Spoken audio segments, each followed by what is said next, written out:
The political world was rocked this week when California Governor Gavin Newsom unleashed a fiery critique of Senator John Kennedy, calling him selfish and inhumane in a speech that has since gone viral. What began as a heated policy dispute quickly spiraled into one of the most emotionally charged exchanges in recent political memory, culminating in a reply from Kennedy that stunned both critics and supporters alike. It all started at a climate summit in Sacramento, where Newsom, visibly frustrated, addressed what he called the moral blindness of those who refuse to act while the planet burns. His tone was sharp, his words unwavering. "Some leaders care more about pleasing donors than protecting people," he declared. Senator John Kennedy's indifference to the suffering of families in crisis is not leadership, it's selfishness. It's inhumane. The crowd erupted, cameras flashed. Within minutes, clips of the speech flooded social media. Supporters praised Newsom's passion, saying he spoke for the voiceless, of those losing homes to fires, jobs to automation, and loved ones to rising medical costs. But Kennedy's allies saw it differently. They accused Newsom of grandstanding, of turning real issues into political theater. Then came the silence. For nearly 24 hours, Kennedy said nothing. Reporters camped outside his D.C. office.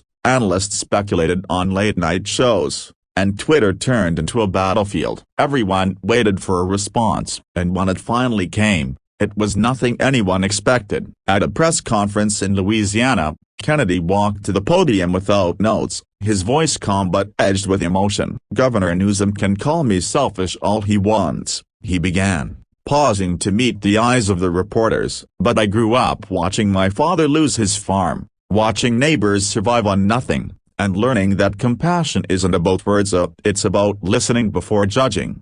Then, in a rare show of vulnerability, Kennedy told a story few had ever heard. "When Hurricane Katrina hit, I spent days walking through shelters, talking to people who lost everything. I didn't go for the cameras. I went because I've been there, because I know what it means to feel forgotten." The room fell silent. Even his critics admitted it was one of the most human moments they'd seen from a politician in years. But Kennedy wasn't done. Turning his attention back to Newsom's remarks, he said, "If the governor wants to debate ideas, I'm ready. But if he wants to measure compassion, he'll find that it's not something you prove with anger, it's something you live with humility."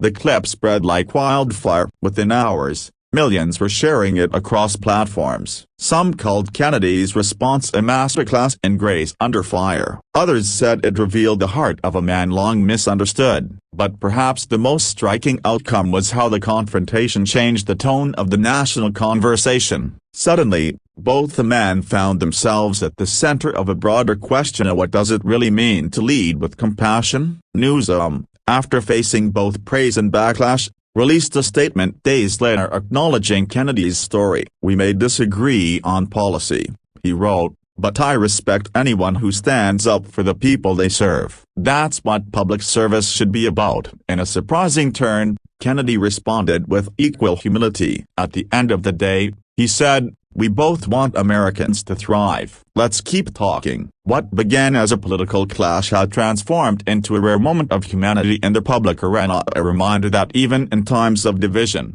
empathy can still break through the noise.